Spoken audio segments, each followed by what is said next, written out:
Already a decade ago, I made a discovery that α-synuclein in the human body actually exists in a conformation that is kind of a good oligomer that is aggregation resistant and seems to be a good marker of normal physiological function. So we developed a couple of assays marking the existence of that oligomer compared to its breakdown product, the monomer of α-synuclein, and we've usually found a strong correlation of disease conditions or disease progression with the breakdown of the multimeric, the helical folded oligomers versus the monomeric species.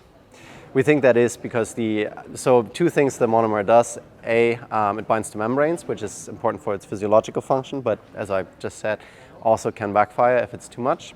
And the second one is the monomer is unfolded, which leads it open to amyloid aggregation, which is also a hot topic, obviously, in Parkinson's disease.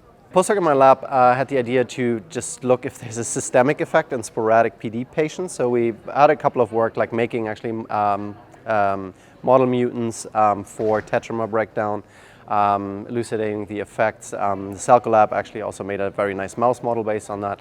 All of these were based on mutations, though. So we wanted to see, like, is this actually a factor of in sporadic disease, just based on the fact that if you have this tetramer-monomer ratio, and just broadly speaking, monomer is bad, tetramer is good, therapeutic strategy would be stabilizing the tetramer, but also a biomarker strategy would be measuring the ratio of tetramer versus monomer, very akin to actually AD, where you have like an A beta 42 to 40 ratio, and like total amount of A beta is actually not that relevant for disease progression. But again, like ratios of different forms seem to be a good biomarker.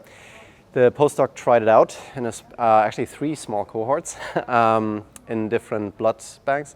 And yeah, it seems to work. So it seems to be not only giving a significant difference between patients of, it's a broad assay, so it's also working for DLB and Parkinson's disease, so it seems to be synucleinopathy related. And one thing that was particularly exciting was we also had a couple of familial mutation carriers of α-synuclein in that cohort, people who are predicted to develop Parkinson's disease but don't have clinical PD yet. And they also showed a decrease in the tetramer-monomer ratio, which kind of makes us to believe, again, it's a small sample size and those are mutation carriers, but it leaves open the possibility that we might find something that is even a prodromal PD biomarker, which would be something very good to have in blood nonetheless, so a very fairly easily accessible biofluid.